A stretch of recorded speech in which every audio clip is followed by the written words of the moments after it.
Hello and welcome to the fifth episode of the Cuba in Focus podcast. In this episode, it's going to be a little different to usual since there hasn't been any UK competitions recently because of COVID-19. So I've got a special guest this episode and we're just going to talk about all things cubing or even not cubing. As well as this, since it's my fifth episode and this podcast is sponsored by the Cubicle, we are having a giveaway for a $25 gift card. So at some point in this podcast, I'm going to say the password is XYZ, and then there's going to be a Google form in the YouTube video for this. So if you're listening to on Spotify, you'll have to go on the YouTube, and then I will ask you what the password is in that YouTube form. So I'm just making sure you have to listen to the entire podcast to enter the giveaway. So, thank you to the Cubicle for providing the $25 gift card. Alright, let's get on with the episode. So, our guest for this episode, as you probably realised from the title, is Feliks Zemdegs. This is where you say hello. Morning. Good morning, Chris. This is where I say hello. And Good evening. I'm very sad to hear you're forcing people to listen to the entire episode to win a gift card. Yes, but, I am. Indeed. I guess that's how it goes. That's how it goes. You got to be a fan of the podcast to get the $25. Although I'm sure there'll be people in the comments just time stamping when I talk about the password. Probably. Although if they want it to be less competitive, then they shouldn't do that. Yeah, that is true. Right, so what have people are generous. Cuba's very nice. Yeah. I'm sure they'll timestamp it.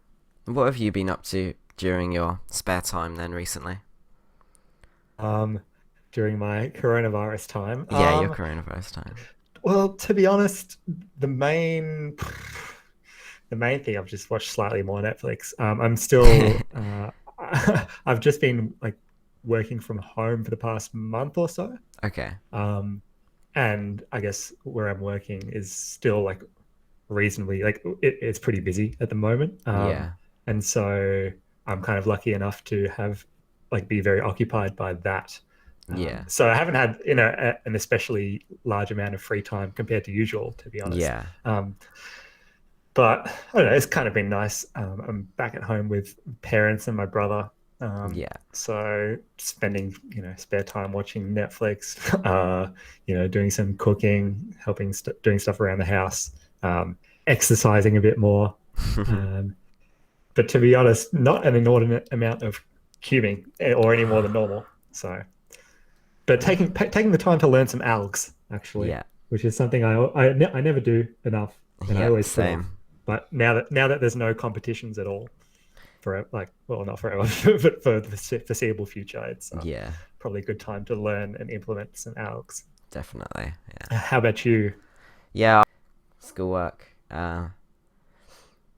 watching Netflix, cubing a little bit more than usual, but not that much more. That's basically it. Any recommendations? I have a pretty long watch list at the moment. Ooh, and I'm always kind of lazy. Movies or TV shows? I'm more TV shows. Okay. Well, have you seen Brooklyn Nine-Nine? I've seen episodes here and there, but it has a lot of seasons, doesn't it? Yeah, I'm a big fan of Brooklyn Nine-Nine. The episodes that I've seen, I like it, but yeah, you kind of have to get into the characters to like it.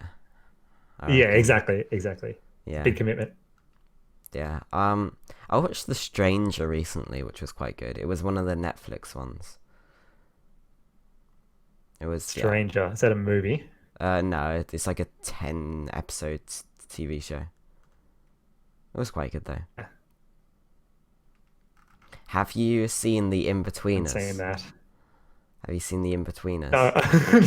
No, I shouldn't have brought up TV shows and movies because I think if anything that you name, I probably haven't seen. I'm terrible with that. Yeah, well, In-Betweeners. But I know that one's really good. So.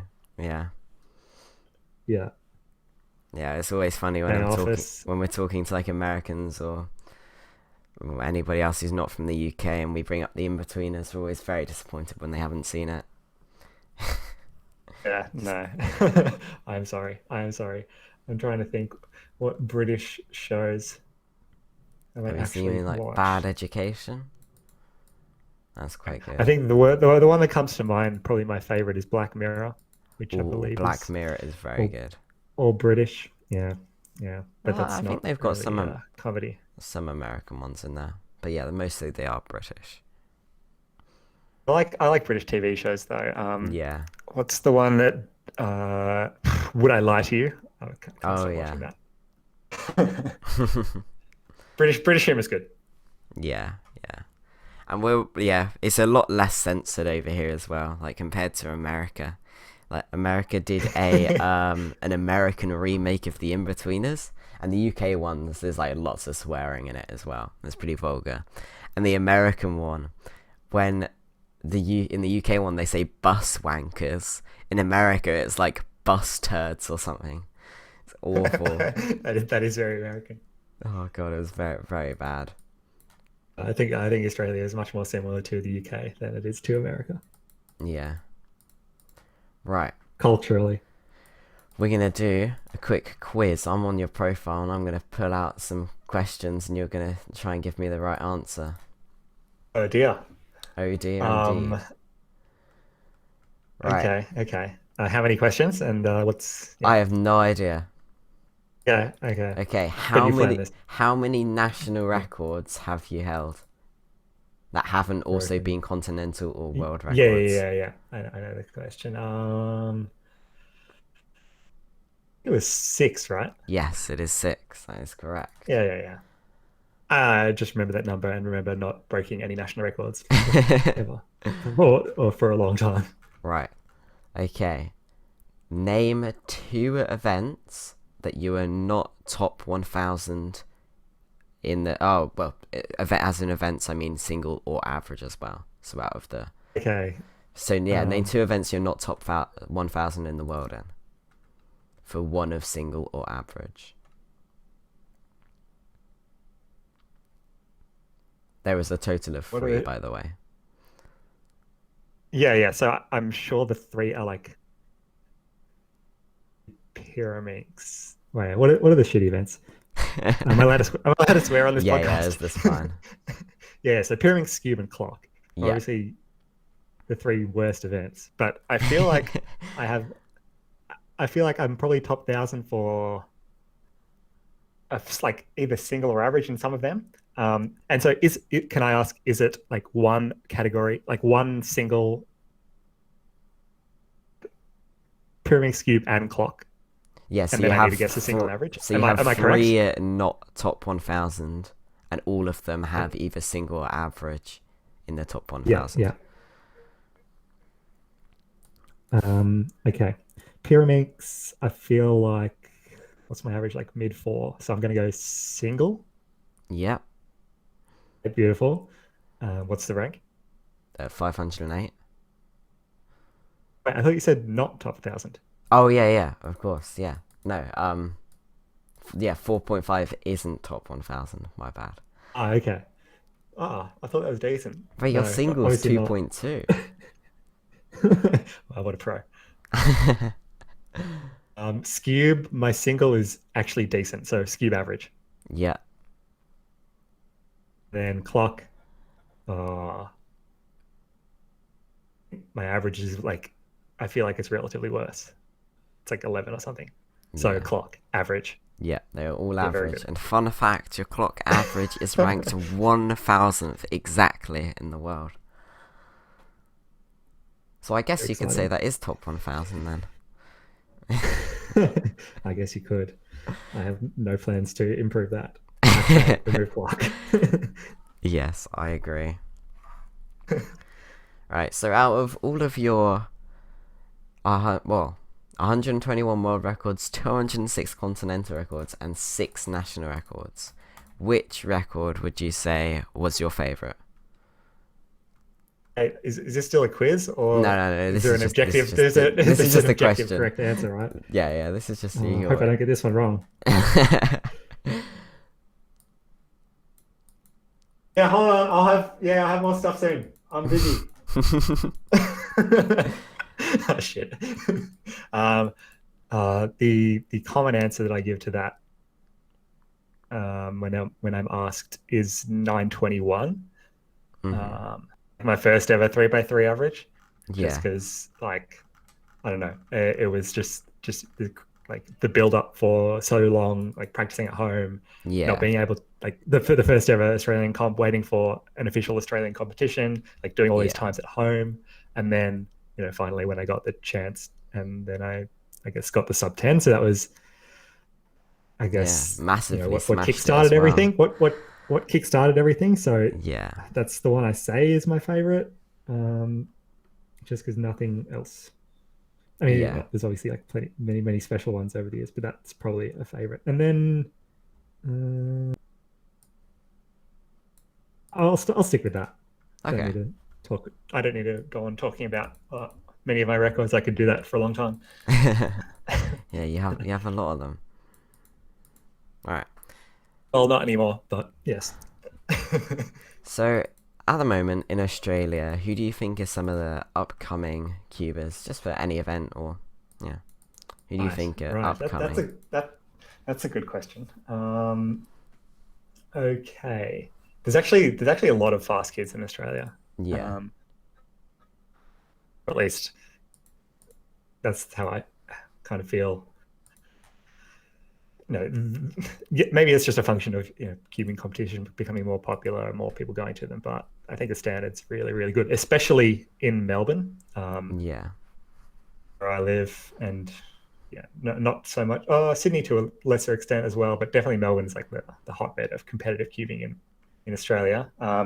So some of the kids from Melbourne, I'll start with, who I think of or who have been improving very rapidly. I'm not going to put Tommy in this bucket because I think Tommy Capriles has been around for quite a while, Yeah. Yeah. or at least compared to like the Melbourne cubing community.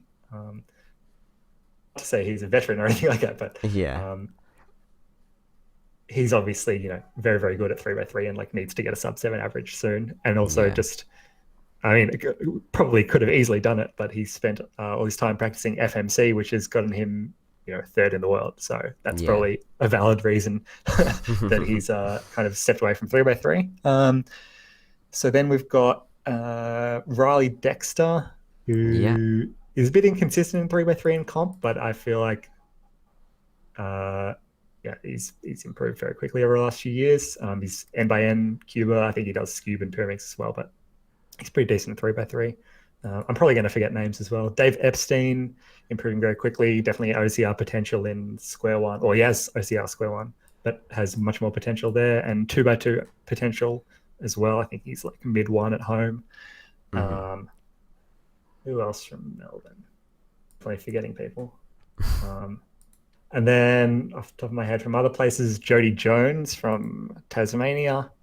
I think he's even faster than those two for sure in like 3x3 and some of the other N by Ns. And then elsewhere up and coming. And I think those are the main ones that spring to the top of my mind, but I've probably missed people in there as well. Yeah. Cool. That's interesting. Who do you think is the most likely to beat your world records, but national records for 3x3? Oh, so okay, who's going to beat Or do you think it will be who in somebody who who in hasn't Australia competed could yet? beat? Yeah. Who do you think it would be, or do you think it will be somebody who hasn't competed yet? In they're kind of hard to beat. So I'm not Yeah. going to say one of these kids is going to get 5.4 average, but Well, most I mean, likely. most likely is Jay. I feel Yeah. given that he pretty much he has a solve which is like one move off in sub 4, so Yeah. I would think that that's pretty likely. So he could beat the single. Probably like 4 or 5 other people could beat the single if they got super lucky. Yeah. But in terms of the average, not just yet. Maybe maybe in a few years. Yeah. Yeah. But definitely like in just competitions, individual competitions, um, guys like Tommy and Riley and Jody and Jay, I guess as well. Like if they have a good final round, can definitely beat me. Yeah. Yeah. at competitions. I think it was 2018, the Australian Nationals finals. Tommy, you'd have to, don't quote me on this, but I think he was counting like a 6 and a low 7 after 3 solves or something like that, and got a bit unlucky. And I got a bit lucky with some of the last layer cases. So there's potential for those kids to knock me off easily at 3x3 at a competition. Yeah. Right. Jay did Okay. it once, but I'm gonna I need a rain check on that one because yeah, no, I vow to never let that happen again. Right. So the password is rice pudding. And speaking of rice pudding, what is your secret rice pudding recipe? Still not ready to share the secret Oh rice pudding no. recipe. I'm Can't gonna believe say it. this is, yeah, no, like, I think this is one of the worst cubing memes over the years. I'm sure most of my Um, listeners won't even understand what we're talking about right now. rice pudding. I think it was a Noah Arthur's one, wasn't Yeah, it? like Yeah, yeah, 2013 Worlds or something. yeah. It was a big deal for a while. You could see it in all the YouTube comments. Um, Yeah, Oh, I don't even know what it is. Like Orange Hoodie. No, Orange Hoodie's old as well. That one's orange dead, hoodie. Will thankfully. you ever Ski of wear? God is Will you ever wear an orange hoodie at a competition ski. again? Hmm. Chances are that I will. Um, Ooh. because I wore it. What? When did I used to wear it every big final, basically, and Worlds then stopped 2021 like 20 finals. stopped like 2016. But maybe it's the secret. Maybe I need to bring Yeah, back the orange hoodie. orange hoodie. Uh, maybe Legendary. one day. But I'll need some GAN logos. Maybe I'll ask GAN if they can make a custom orange hoodie or orange t-shirt or something like that. That'd That'd be be cool. that'd be a cool thing to do. Yeah. Because yeah, not to yeah, uh, mine immediately goes to like Tiger Woods wearing his red shirt on like Sunday at massive golf competitions, and trying to copycat that with my own thing. But yeah, Right. What are your thoughts on the yeah. whole What are some Red other Bull? memes over the years? Sorry. What are your thoughts on the whole Red Bull competitions? Um, I mean, they were controversial at the start just because like Yeah. they were organized with Rubik's, and Rubik's was suing the cubicle, and Yeah. a lot of people were quite upset about that. And then there was this whole, um, I guess, fear, or at least the impression some people got is, oh, Red Bull is trying to take over the WCA. When I mean, reality, that's very pretty much impossible. Yeah. You need 100 people volunteering many hours per week to make something like the WCA functional and run, and you also need the support of thousands and thousands of people around the world. And so that's not really something they were ever trying to do. It was more to make kind of see if you can make speed cubing into something that is spectator friendly to non-cubers even. And so I guess the Boston one was like it was pretty fun, I thought. Yeah. um, Yeah. I was like tossing up whether or not to go for a long time. And then when I heard about, I guess, Cubicle, I don't even know the details or anything like that, but Cubicle and Rubik's essentially, making somewhat peace, or, resolving some items of the dispute, and then Cubicle supporting that actual competition. I was like, okay, I probably want to go to this. Yeah. And that was a good decision because it was good fun. And then I went to the one in Russia last year, and that was even like bigger and more spectacular. Like the Boston one, I don't think there's too much footage from the finals, but it was, you know, Yeah. Yeah. The stream audience, wasn't like, great. yeah, no, they didn't have much of a stream. Yeah. The audience, there were like 100, 200 people ish or so. Yeah. And it was they had like a commentator, and Eric did a good job judging and all that, and a bunch of lighting. That was cool. But the Russia one was a whole next level of like Yeah. just crazy Red Bull graphics everywhere. I'm sure you would have seen this sort of stuff on the stream. Yeah. And so the organizers there did did a pretty great job, I thought, in terms of, but I still feel like it's not something that the cubing community really, embraces or puts that much weight on at the moment, just because it's such a new thing. It's non-WCA, so you get the Juliet Sebastian comments around, she's just having fun, but then her her fingers are shaking and she's getting 9-second solves. So it really proves like she seemed nervous to me how much people care about WCA results. Like Juliet said it was just for fun, and she won $4,000, and she doesn't get anything near to that from just competing in WCA competitions. It's crazy. No, yeah, exactly. It's what was the prize pool of Worlds 2019? I'm not sure, but I guess you've kind of seen since, I think even since 2009, kind of the, WCA becoming a more community focused thing. Like that's just the growth of WCA. That's kind of the trajectory it's gone on, and that's really, really good for a lot of people that it's such a community focused organization. But that kind of leaves this space for Red Bull to come in with some cash and see if they can make something super exciting. But no, so I'm kind of interested to see what happens this year, because I guess with no major, WCA competitions, I feel like Red Bull, I understand their plan is to go ahead with like a competition in November, like pending, various coronavirus outcomes. So that would be like the major competition of the year. But then obviously between now and then, they wouldn't really be able to hold any qualifiers. So I don't know if they put something together where they say, all right, if you're top 16 in the world, like we'll give you a ticket, come here and compete. Then I feel like that's something that could be super exciting.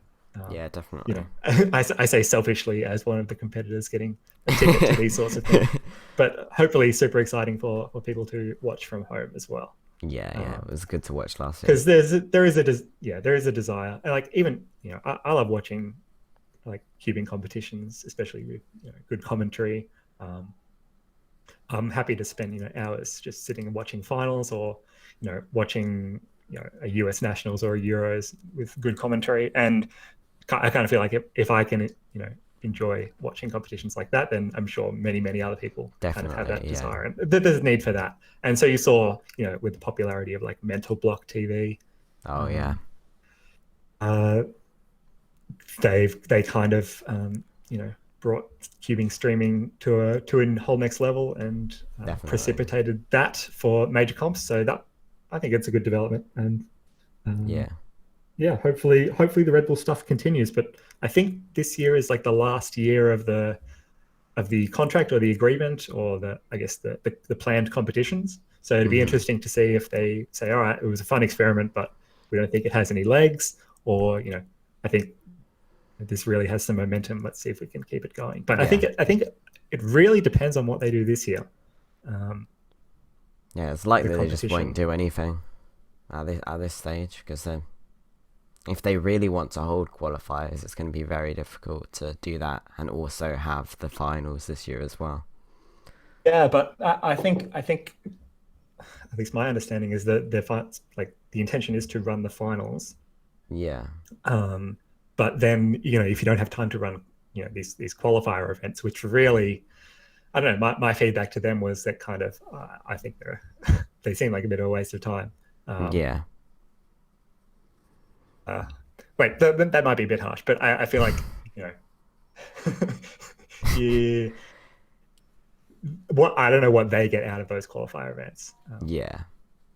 Because they massively reduced the amount of pictures and stuff on social media. They massively reduced the amount of qualifiers from first year to the second year. Yeah, exactly. And then you get that complaint about, okay, you have like 5 qualifying events. In like a random assortment of countries that doesn't and really, not in the UK give you the platform to get the really fast cubers into because they can obviously find like good cubers, since obviously WCA comps are a big thing, that it's obvious who are good to have at the competition and who aren't, apart from Rescramble obviously. Yeah, yeah. You need to make sure Ricky Myler is there for sure. Yeah. Something I realized the other week is that Ricky Myler is like the second top earner from like speed cubing competitions. Or he's like really high um, up there because he's won 8,000 US dollars. is there a list of this? I don't know, but like, who else has got more? So Max. that'd be an interesting list for someone to compile, going back Yeah, through the major competitions, prize money. I don't think Um, you've had much more. Have you had more than that? 8,000 US dollars from winning uh, competitions or podiuming? from competitions, yeah, yeah. Okay. Um, like back in, was it 2011 Worlds? I think like prize money for winning 2x2 or something was like 1,100 euros. Oh, So jeez. like, Wow. Okay, so yeah, he's, yeah. he's So definitely. I'd say he's definitely top five. historically, the prize monies was super high. Yeah. Like double or triple now for the massive competitions. So luckily, I was good back then. Yeah. Yeah. Not that it's about that. Someone, listener, can you compile this list? Thank you. That would be very cool. Yeah, that would be cool. So, has there, I mean, since you've been an adult and also cubed lots as well, has there ever been a point where speed cubing has been your main salary? Yeah. So I think, when was it? I think the journey was kind of like 2014 to 2016. I was at uni. Yeah, Um, And over those kind of 3 years, I had the opportunity to travel days, and I guess cubing competitions grew and grew and grew, and the cubing community grew, and GAN grew, yeah, and so kind of after that, it was at the point where I'm like, okay, you know, I kind of really want to devote a lot of time to this, take as many opportunities as I can to go and travel and compete around the world, and I guess see if I can I guess the goal wasn't really to see how much money I can make or make a living or something like that. It was more just, all right, if I don't really get into this, take all the travel opportunities that I can, the competition opportunities, more of the, I guess, sponsorship type opportunities now, then I'll probably regret it if I don't do it in the future. So definitely, yeah, it was middle of 2017. Um, I I was so I left the place where I was working, where I was working part time, and spent, I suppose, the next year and a half pretty much going berserk on travel, competing, working with GAN, working on the Cube Skills website, um, and that was an incredible amount of fun. And so that yeah, was, like I said, so from about the middle of 2017 till kind of end of 2018, when I finished off going to for a month in Europe. And that was, yeah, that was super, super cool. So I suppose, during that period, you could say, like, yeah, my main source of income is cubing, like 100%. yeah, And and that was a function of, cubing growing to the point where there was enough, various different things that I could do to kind of, make salary, that sort of thing.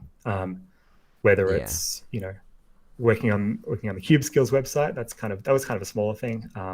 Obviously, sponsorship with GAN, and I think in general, like, sponsorship for the really top cubers is probably the main income yeah, stream. But then you've got like YouTube, and I guess you can't really rely on prize money, but that a little bit as well. But yeah, and then there's all sorts of other random things that pop up here and there. Um, yeah. but yeah, that was kind of the point in time where I was, a professional cuber. So That was pretty sweet. That was pretty what's sweet. what stopped you from continuing to do that and pursue it as a full career? I think for me, it wasn't so much that, like, I didn't think it was viable. I think, like, absolutely I could have kept on doing that for, I would like to think that I could have kept on doing that indefinitely, but I think for me it was kind of, I've always been kind of academic, Yeah. um, want to just be a completely like professional cuber forever. Yeah. Um, that would, and then it gets like 5 years down the track, and whatever, like 27, and figure out, okay, actually I want to do something else, and then Yeah. all I've done is cube for the whole time. And so I guess the when I went into like that kind of year and a half of cubing, I guess I also did like an internship at this trading firm in between there, and the decision was, all right, I'll spend the full year 2018, doing all that stuff, and then I'll start work. Um, Yeah. it's just kind of, it's, yeah, I think it's just a desire to like have some balance and like pursue like a kind of, a regular career or normal job, or study, or that sort of stuff, as well as continue to cube and Yeah. not just be a cuber forever. I think I would get a bit bored of that. And Yeah. there are certain times, it was pretty hectic, but there's certain times I'm like, oh, actually, I don't really feel like cubing at the moment. I'd rather, I'd rather be, studying or working or something like that. Yeah. So it's just about doing both things.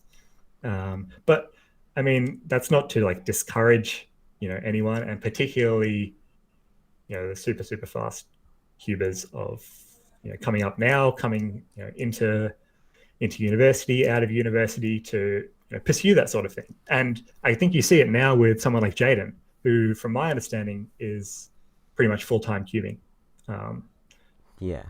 coaching. And I've seen a lot of videos nowadays of people doing solve analysis and coaching and stuff like that.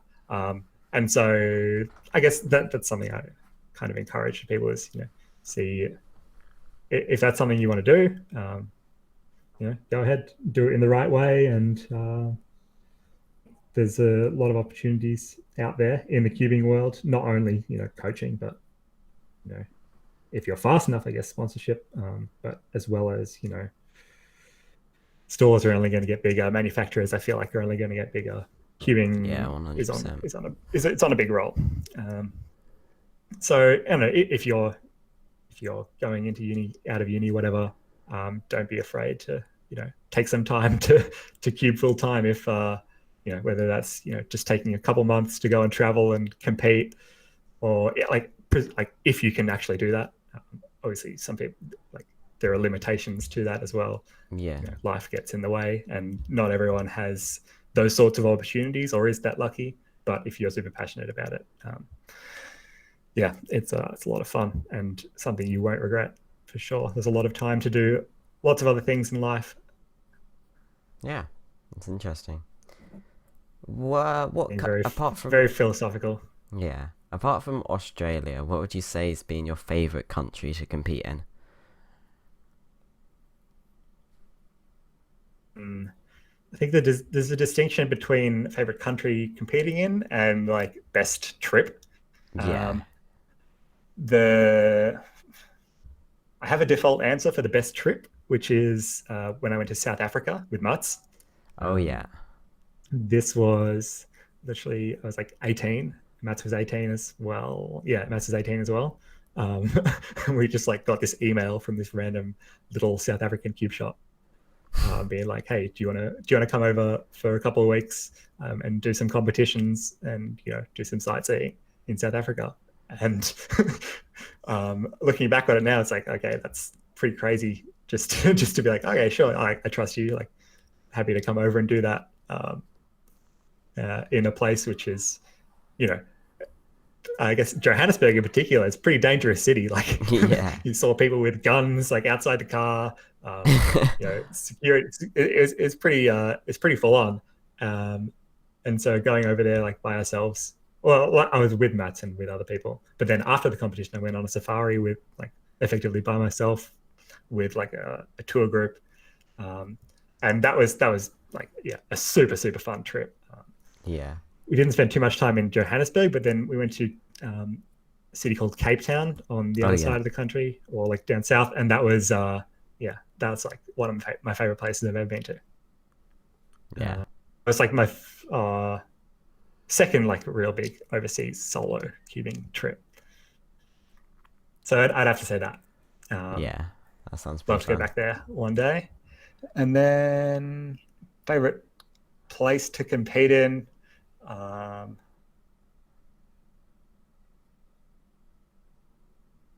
well, I have to say the UK, don't I? Yeah. How many It's good competitions fun, have you been to good here? community. Two in the UK, I believe. London Open And West, 2017 before Worlds, and then Western Supermare and 18. Western Supermare 2018. Western Both world Supermare is record always a podiums, great mate. comp. Both Both world world record. record podiums. Jeez. Yeah. It is. Yeah, UK's got a good community, and I've known a bunch of people there for quite a Yeah. while. Yeah. I It's think like someone like Joey Gooley was one of the first people I've talked when I was 12 years old, and probably annoyed him a lot. Yeah, the scene's growing a lot here recently, and like You guys need to have more comps and bigger comps. yeah, we've had the same venue for UK champs like 4 times, and we've had to ditch it to try and find a bigger one because it's just too small now. So Yeah, like we had to cap it at 300, and we had like 50 people on the waiting list last year. So we could well, probably I feel like 300 is reasonable for like a UK champs. yeah, Um, but yeah, like it gets to a point where you're like, okay, this is like national championship. Not everyone can compete. Although people would disagree with that kind of thinking, but yeah. there's some practical things to So just like. I think that what we've done we've got some crazy organizers in Australia who announce competitions forever, and yeah, yeah, so they're just kind of trying to make them all of them. yeah, like it's kind of crazy to think that we could probably have a 400 competitor competition here. It's Yeah, ridiculous. That's like a major competition. That's like a Euro, like what Euros was a few years back. Yeah, like I said, it's it's growing and growing, and I don't think this virus is going to stop cubing from continuing to grow. definitely. It's gonna be very interesting to see if like records drop lots after competitions come back after COVID-19's gone. Yeah, it will Because be. It will be. yeah, lots of months without competitions, and also just people generally having more time to practice as well. Yeah. I mean, I feel like Max is probably practicing the same amount as normal. Yeah, um, that's true.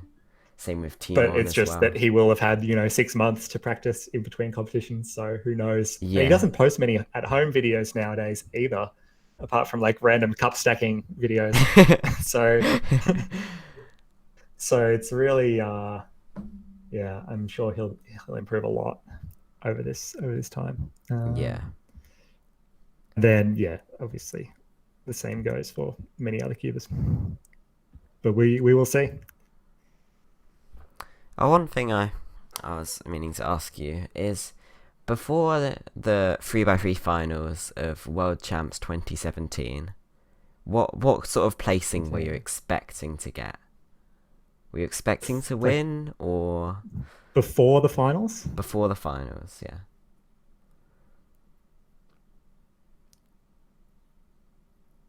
Was I hadn't won any of the first 3 rounds. I think I came like second in round one to Kian, and then like I don't know, fourth or fifth in round two, and then second in the semis to Bill. Yeah. So I was, obviously it wasn't like the previous worlds where, I could comfortably win pretty much like every round. Yeah. So, it was always going to be much more competitive. And I think Definitely. compared to Brazil as well, where you had some people unable to attend, like the Vias and like Lucas Etta, Drew Brads, who were like the really fast names back in 15. Yeah. And 15 was kind of just me versus Mats. But 2017 was, all right, everyone is like low 7 now. It's like Yeah. 10 people who could win this. So obviously knew it was going to be a lot more competitive. I guess my expectations, um, I don't know. I don't think I don't think it comps with like, okay, I expect to make a podium or I expect to win. It's Yeah. more just like, I'll go in there, do my best. Hopefully, I prepared well enough. Hopefully, things work out, and the preparation pays off. Um, and so I was probably thinking like, all right, if I pull out something like a half decent average, I'll get a podium. Yeah. But it'll really just depend on, other people get. Um, Definitely. Yeah. and so I think after I like completely butchered the first two solves, I was like, all right, it's game over. Let's just see what happens. And then I finished with like three sixes, I think. So I was like, all right, maybe I made Yeah. podium, but I think I was just off. Yeah. So Yeah. it wasn't really an expectation beforehand. I don't think I think too much like that. Fair Um, enough. I yeah, the kind of benchmark was like, all right, if I can solve half decently, then I'll probably make a podium. Yeah. Yeah. Just missed in 17. All right. I think that's everything I wanted to. Missed by even less in 2019. Oh yeah. Yeah. I think that's everything I wanted to touch on. Unless there's anything Pretty else good. you wanna bring up. But yeah.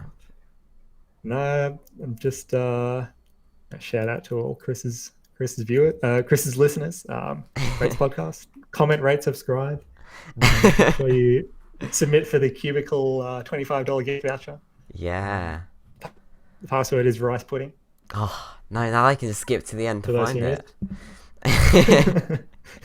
No, they won't know. Yeah, it's been good talking to you, and No, thanks. thanks for coming on. Maurice, thanks for having me and allowing me to talk a bunch about myself and about cubing because Nah, it's been good. it's good fun.